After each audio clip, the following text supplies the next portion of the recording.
Israel is their fatherland and India their motherland. Israel হচ্ছে পিতৃভূমি আর ভারত হচ্ছে মাতৃভূমি।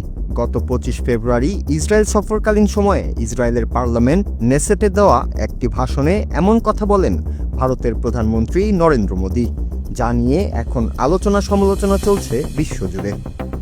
সামাজিক মাধ্যম জুড়ে তৈরি হচ্ছে নানা মিমস কিংবা মজার ভিডিও।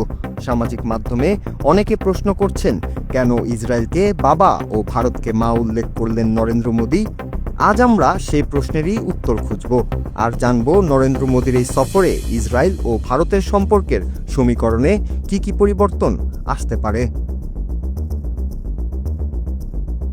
প্রধানমন্ত্রী নরেন্দ্র মোদী তার বক্তব্যে উল্লেখ করেন যে ইসরায়েলে বসবাসরত হাজার হাজার ভারতীয় বংশোদ্ভূত ইহুদিরা মনে করেন ইসরায়েল তাদের পিতৃভূমি আর ভারত তাদের মাতৃভূমি।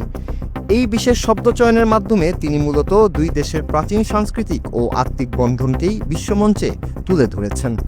তিনি স্মরণ করিয়ে দেন যে শত শত বছর ধরে ইহুদিরা ভারতে কোনো বৈষম্য ছাড়াই অত্যন্ত সম্মানের সাথে বসবাস করে আসছে, যা বিশ্বের খুব কম দেশেই দেখা যায়। এই সফরের অন্যতম প্রধান দিক ছিল সন্ত্রাসবাদের বিরুদ্ধে ভারত ও ইসরায়েলের একাত্মতা ঘোষণা করা। মোদী স্পষ্ট ভাষায় জানিয়েছেন, ভারত ও ইসরায়েল উভয় দীর্ঘ সময় ধরে চরমপন্থার শিকার, তাই এই লড়াইয়ে তারা একে অপরের ছায়ার মতো পাশে থাকবে। প্রতিরক্ষা, উন্নত প্রযুক্তি এবং কৃষিখাতে দুই দেশের পারস্পরিক সহযোগিতা আগামী দিনে এক নতুন দিগন্তের সূচনা করবে বলে তিনি তার ভাষণে আশাবাদ ব্যক্ত করেছেন।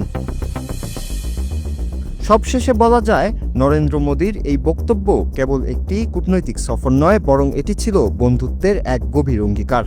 ভারত ও ইসরায়েলের মধ্যকার এই কৌশলগত অংশীদারিত্ব বর্তমান ভূরাজনীতিতে ভারতের অবস্থানকে আরও শক্তিশালী করেছে।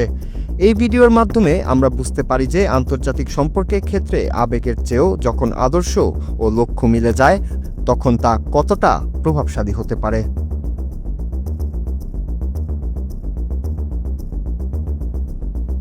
নূর Raju, Bangla TV news desk.